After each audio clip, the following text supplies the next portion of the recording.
The casting process on Heartland was extremely stressful for Michael Weinberg, creator and executive producer of Heartland, because believe it or not, it was the first show he'd ever produced. Amazing as it sounds, working in TV and film production was completely new to him. All the deals with the actors, with the crew, with everybody else, nothing I'd ever done before. Never having done anything like it before, he was especially hesitant on how to proceed with casting. Case in point was when he went to cast Amy Fleming, who is the major lead character of Heartland. So how did he go about trying to choose someone for the most major role in the show? As I was going through it, I realized I don't know how to make this decision. What I'm going to do is I'm going to assign 50% to, does this person look like the character I imagine in my mind? That's number one. And the other 50% was, do I buy this person as that character? If I buy them, then, that 50% is for that. The other 50% is they got to look right. And I went with that. But even with the number system that he created, he couldn't find an Amy, and he was cutting it very close. And I kept getting phone calls from the broadcaster and everybody else putting pressure on me. You're a week away from shooting. You better get somebody. You can't shoot without a cast. I just kept looking at them and saying, no, no, no. And I was starting to have really, serious second thoughts. Do I know what I'm doing here? And Amy was supposed to look a certain way in my mind. And the actresses that I saw they just didn't look right to me. And their acting, some of them were very good, but they didn't seem to be Amy to me. So I kept rejecting them. So how did he finally find his number one star? 3 days before going to camera, a VHS tape comes in that her father had shot at home. And the minute she got on that tape, her first words out of her mouth were, and I quote, "My agent told me to tell you I have my own horse." That started it. But then when she read the part, I said, this is it. I got to get her here right away, which we did. We got her there the next day, and the day after she got there, we started to shoot. It sounds like Amber's amazing talent and look got her the job just in the nick of time. I'm so happy I held out. Why'd you bring him here, Grandpa? Well, I figured you and this horse have a lot in common. You're wrong.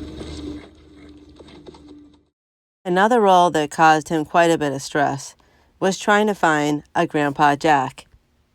And then Jack, that was another story. I could not find a Jack. Again, just like with Amy, Michael already had in his mind an idea of what he was looking for this very important character of Grandpa Jack. Every Jack I saw, in my mind, looked like Toronto theater. They didn't look like a cowboy. And the idea that I had in my mind, if anybody remembers, if anybody's old enough to remember, was Gary Cooper, who was a Western star in movies many years ago, a tall, lanky cowboy.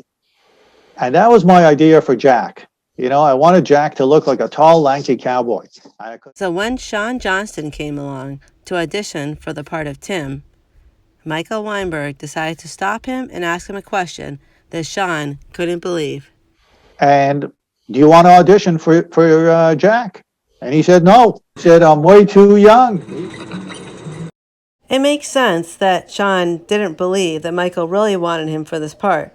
After all, Shaun was in his 40s and Grandpa Jack was supposed to be in his 60s. But that didn't deter Michael from persisting. Wow.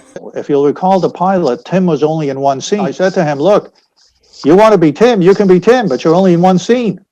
Oh, I said, look, why don't we do some makeup? We'll give you some lines over here. We'll give you some gray hair. We'll give you a stubbly beard. We'll make you look older. And we did. So due to Michael's quick thinking, he was able to convince Shaun that he could be Jack, even with a 20-year age gap between his own age and the age of the character he was destined to play. So that's how Shaun Johnston went on to play the character that everyone, including Michael, calls Canada's favorite grandpa. You know, we did it, and he looked older, and now everybody loves him. Jack? Were you just trying to steal one of my clients? No, just a little PR. Then there's Greg Lawson. Greg Lawson knew he could be a great Clint Riley, but the producers were not convinced. They were looking for a Clint Riley who was young and tall, neither of which Greg was. The character description of the actor that they would like to look for this particular role was a man in his 30s, 6'2", and I was like 5'8" and not tall, and I was way old for the part.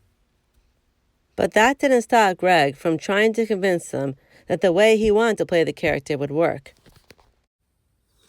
Clint Riley, Ty Borden's probation officer. I asked if I could read for this role because I had an idea about Clint.